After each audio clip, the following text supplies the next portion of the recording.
Hey guys, so today I'm going to be talking about Canon's two newest mirrorless cameras, the R5 and the R6, and there's a $1,300 price difference between these two cameras, but most of the performance features are the same between the two. So the main differences here are really the sensor and the resolution differences between the two cameras. And I'll say I tested the R6 first, and as soon as I tested it, it quickly became one of my favorite cameras. And then I tested the R5 after that, and I was actually even more blown away by the image quality. So today I'm going to talk about what are the differences between the two cameras. Are those differences justifying that $1,300 price difference? And which one might be better for you? So just a quick comparison overview of the specs on these two cameras. The R5 is a 45 megapixel sensor, whereas the R6 is a 20.1 megapixel sensor.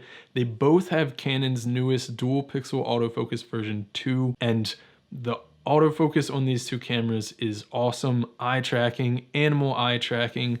It is really great, covers 100% of the sensor area, and just does not let you down. In stills mode with both cameras, we can shoot up to 12 frames per second with the mechanical shutter and up to 20 frames per second with the electronic shutter. And both of the cameras have a maximum shutter speed of 1/8000. When it comes to video, the R6 can do 4K up to 60 frames per second and 1080 up to 120 frames per second. With the R5, we can do 8K up to 30 frames per second, and then 4K up to 120 frames per second. The R6 has two UHS 2 SD card slots. The R5 has one UHS 2 SD card slot and one CF Express Type B slot.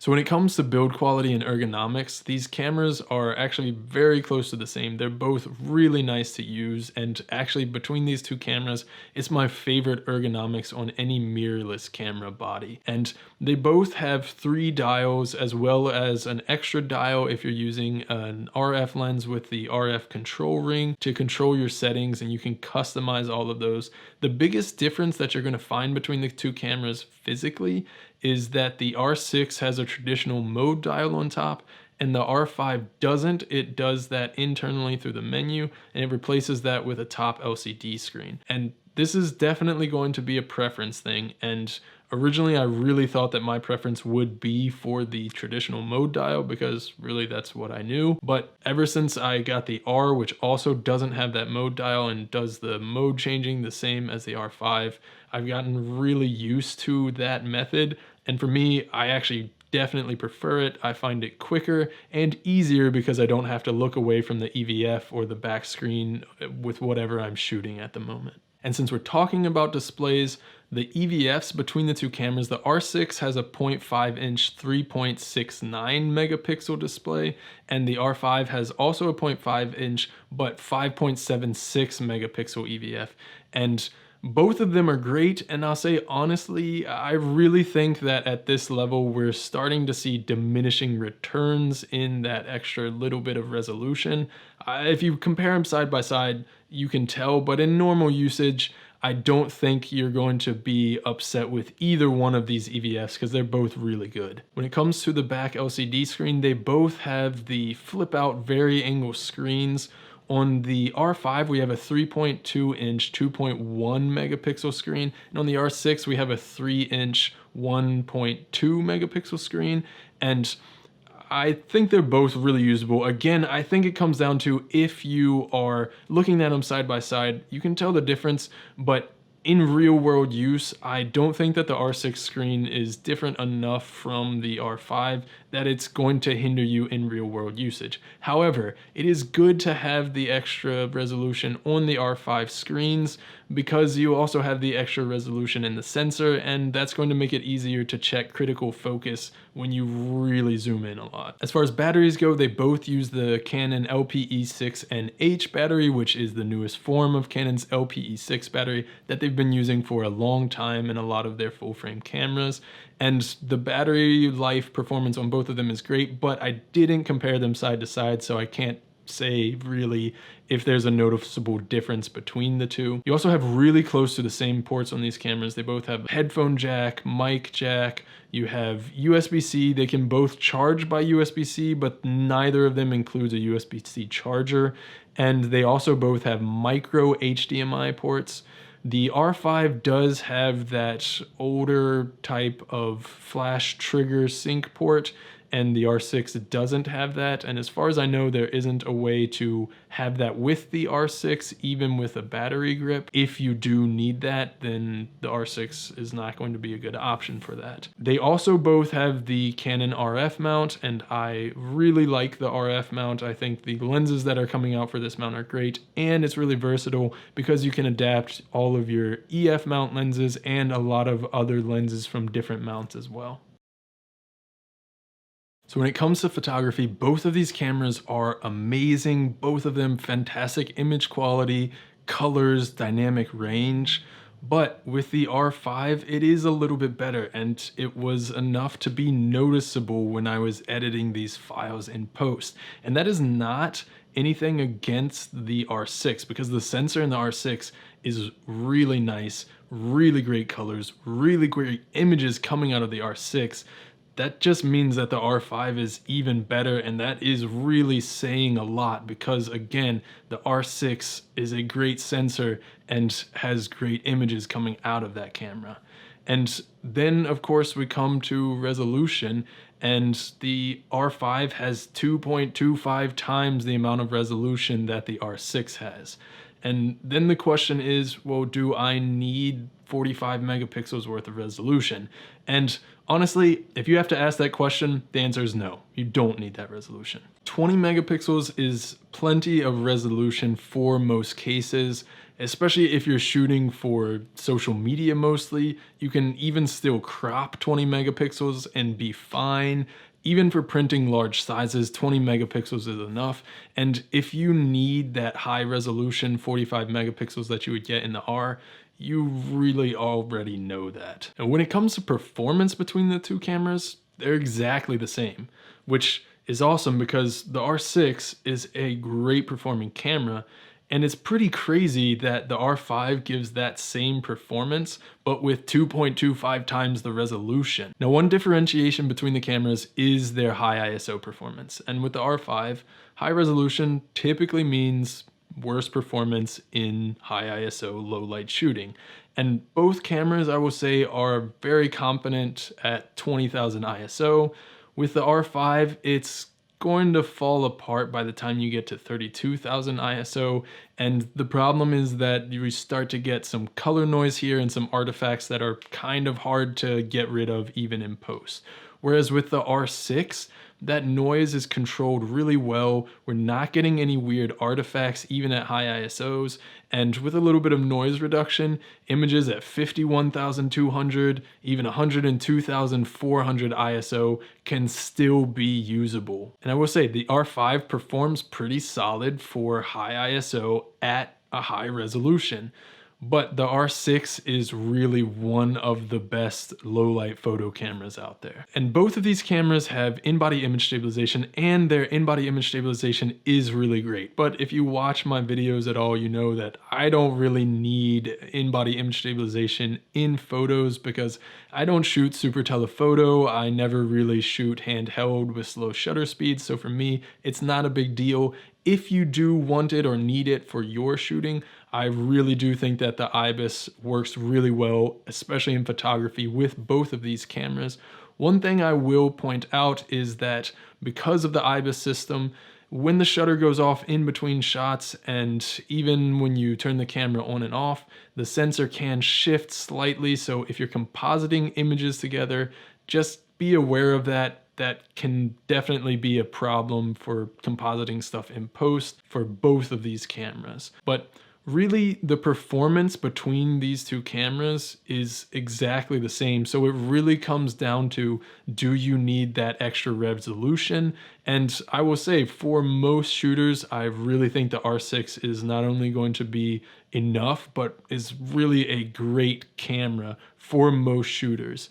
If you do need that extra resolution, or if you just have a ton of extra money to spend, the R5 is really nice and a step up though.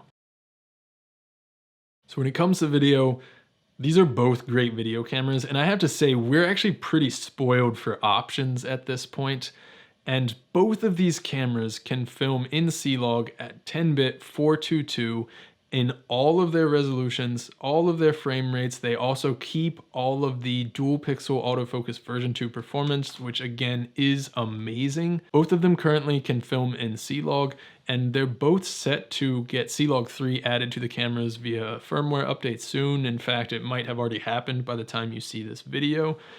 And that's going to give more room for dynamic range, but it's not Canon's log format that has the highest dynamic range. That would be C-Log 2, and neither of them are set to get C-Log 2 at the moment. And if you're not filming in a log format with these cameras, both of them are actually going to film in 8-bit 420 with a H.264 file output. So what can they film? And with the R6, we can do 4K up to 60 frames per second and 1080 up to 120 frames per second. And all of the 4K formats on the R6 are automatically downsampled from about 5.1K. And that means that the 4K 60 on the R6 is probably the best looking 4K 60 from a mirrorless camera on the market right now. In the R5, we can film 8K RAW internally, 12-bit, and we can also film 8K up to 30 frames per second in C-Log. We can film 4K up to 120 frames per second. And in the R5, we have the option to film in what is called the 4K HQ mode. And what this is the 8K image downsampled to a 4K file. And that means for 4K 20 and 4K 30, the R5 probably has the best looking 4K 20, 4K 30 image available in a mirrorless camera on the market right now. However, the downsampled 4K HQ mode is not available in any of the higher frame rate modes like 60 or 120 frames per second. And the 4K out of these frame rates is not going to be as detailed as the 4K HQ mode, obviously, but a lot of people have said stuff about it not looking good and not having enough detail, and I don't think that's true at all. I didn't find that to be the case. I think the 4K 60 and 4K 120 still looks good and is definitely very usable out of the R5, especially if you're filming in 4K to output at 1080 to your clients. I think it's going to be more than enough for that, still able to crop in and have plenty of detail, especially at a 1080 output anyway. So I don't have any issues with that, but you're not going to get that downsampled 8K image. So then of course the big issue that we've heard about is the topic of overheating. And I want to talk about what overheating you're realistically likely to run into with these cameras, because I think if most people are filming long form content that could cause them to run into overheating issues, it's going to be at 24 frames per second or 30 frames per second. If you film long form content at 4K 60 frames per second, probably neither of these cameras are a good option for you. I'm not sure why you would want to do that, but you might want to look into some other camera. At 24 and 30 frames per second in 4K, the R6 does have overheating issues. However, I tested the R6 in a 70 degree Fahrenheit, 21 degrees Celsius roundabout indoor environment where I filmed for over an hour and didn't get any even overheating warning before I just gave up on the test. I will also say to keep in mind that both of these cameras have a 30-minute record limit, and you're much more likely to run into that than you are run into a overheating warning on the R6 in 4K 24, for instance. Now, the R5 in the normal 4K 24 or 4K 30 modes does not overheat, so that's not a problem. Now in 8K, it does overheat. And I tested the 8K, not the 8K RAW, for overheating to see how long I could go. And I had to stop and reformat the card about every 10 minutes because I didn't have a card that was big enough to hold the footage for longer than that. So for me, when I was doing that, and again, reformatting the card every 10 minutes or so, I got to about 37 minutes before I even got an overheating warning in 8K. and then around 49 minutes or so, it wouldn't let me record any more footage in 8K, but I was still able to record in the normal 4K modes at 24 and 30 frames per second and anything below that. So I could still record if I needed to. So yes, these cameras do overheat, but I don't think the overheating issues are going to affect most shooters. If you do need to film 4K 24/30 long form, the R5 is going to be a better option because it doesn't overheat at all. But again, with both of these cameras, 30-minute record limit, so keep that in mind as well. Now with the video files, these cameras both are outputting H.265 files, at least if you're filming in C-Log, and those files are pretty rough to edit. And one difference between the two is that the R6 only has the option to film in IPB, whereas the R5 can film in ALL-I or IPB. But in both cameras, you're getting an H.265 file anyway, and it doesn't really matter if it's ALL-I or IPB. Pretty much any computer is going to struggle editing those files at this point, and the ALL-I and the IPB is not really going to make a difference there. So I don't think that should be a deciding factor for you based on whether it has ALL-I or IPB. Either way, the files are not going to be editable straight out of camera, and you're going to have to either transcode or set up some kind of proxy workflow to handle these files. Now, when it comes to the in-body image stabilization on these cameras, the IBIS is really insane for handheld footage. Now, people have pointed out the IBIS wobble. If you are filming ultra wide, 20 millimeters and beyond that, yes, you're going to run into the IBIS wobble. And if you often film ultra wide like that, then this might not be the best option with these two cameras. But if you're not filming ultra wide handheld very often, the IBIS on these cameras gives you great handheld footage, super stable, even if you're using lenses that aren't optically stabilized already.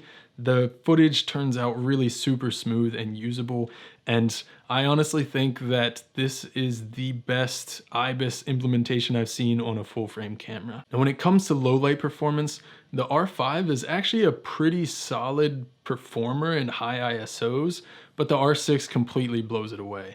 And with the R5, 10,000 ISO still looks really good. 20,000, even 25,600 is still usable. Then you're starting to lose a little bit of color depth, but that's kind of to be expected. The noise stays pretty well controlled throughout up to this range. But with the R6, even shooting at 102,000 or 204,000 ISO, the footage can still be relatively usable.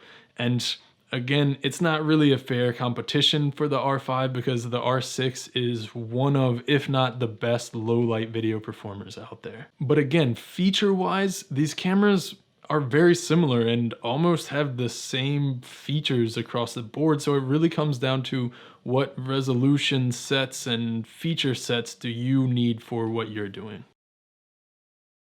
So which camera is going to be right for you? And again, the features and performance between these two cameras are almost identical. So really it comes down to the sensor and the price.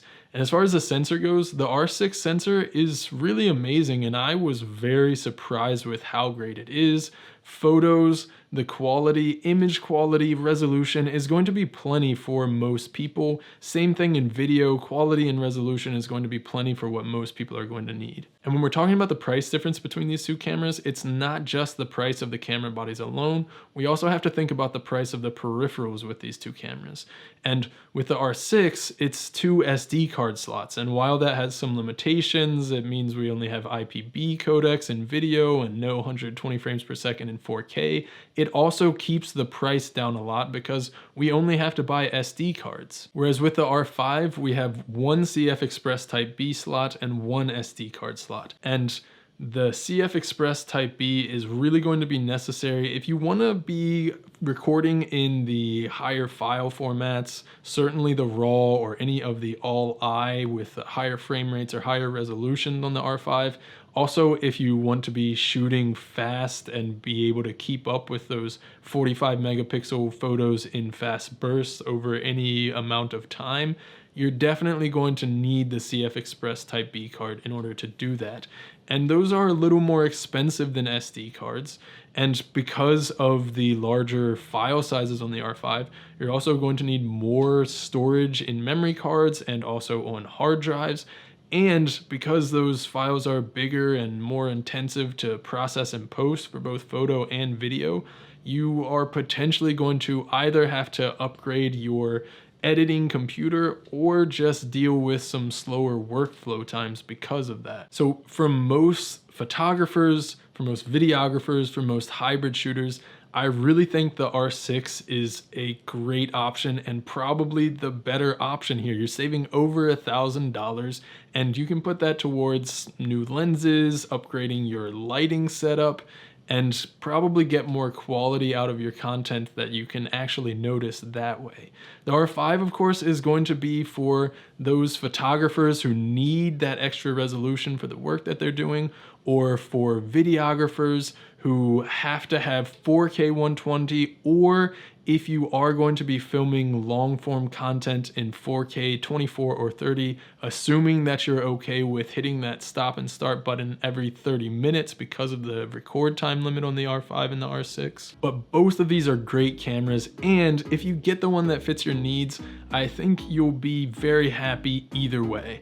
But if you enjoyed this video, give it a thumbs up.